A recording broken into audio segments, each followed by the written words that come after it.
નમસ્કાર દર્શક મિત્રો, હું છું એક્ટ્રેસ કામિની પટેલ અને આપ સૌનું આજે હું સ્વાગત કરું છું સિને સરિતા કાર્યક્રમના. અને આજે આપણે વાત કરીશું સૌરાષ્ટ્રનો સિંહ છેલ્બાઈ ફિલ્મની. અગાઉના ભાગોમાં સૌરાષ્ટ્રના એક બહાદુર અને નીડર સાહસિક વ્યક્તિની જીવનશૈલી ઉપર ચિત્રો બનાવ્યા છે. 1879માં વઢવાણ ખાતે જન્મેલા છેલશંકર જયકૃષ્ણ દવેના જીવન અને શૌર્ય પર આધારિત જીવન ચરિત્રને રજૂ કરતી ફિલ્મ એટલે સૌરાષ્ટ્રનો સિંહ છેલ્બાઈ. છેલ્બાઈની બહાદુરી, તેમની બહારવટિયા ડામવાની તેમની આવડત અને તેમની સામાજિક સેવાઓની ગાતી આ કથા એટલે સૌરાષ્ટ્રનો સિંહ છેલ્બાઈ. સૌરાષ્ટ્રનો સિંહ છેલ્બાઈના નિર્માતા દિનેશ પટેલ હતા. દિગ્દર્શક મનહર રસકપૂર હતા. આ ચિત્રની કથા વસ્તુમાં સૌરાષ્ટ્રમાં બહારવટિયા અને ડફેરોનું જોર વધતું જતું હતું અને રાજાનું ફરમાન જાહેર કરવામાં આવે છે કે આનો સામનો કરી શકે તેવો નરબંકો હોય તો હાજર થાય. ત્યારે જાબાદ પોલીસ અધિકારી છેલ્બાઈ આગળ આવીને રાજ્યમાં અનેક બહારવટિયા તથા ડફેરોને હંફાવી દે છે અને તેમાં તેઓ સફળ પણ થાય છે.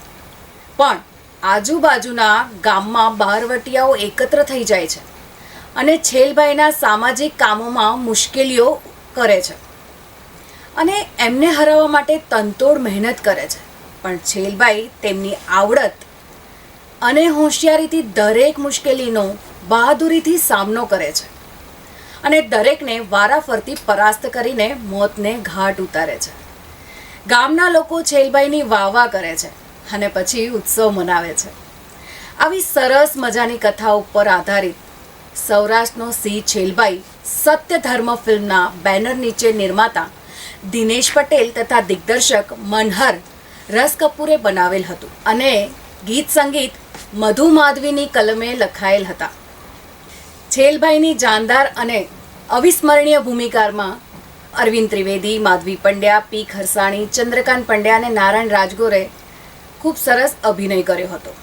સિને સરિતાના પ્રાયોજક છે Ruku herbal products, gold hair oil અને ડાયમંડ મસાજ ઓઇલ. સવારની લહેજત, ગરમાગરમ ચા અને વ્રજકિશન ભૂમિ અખબાર. વ્રજકિશન ભૂમિ સિને સરિતાના મીડિયા પાર્ટનર.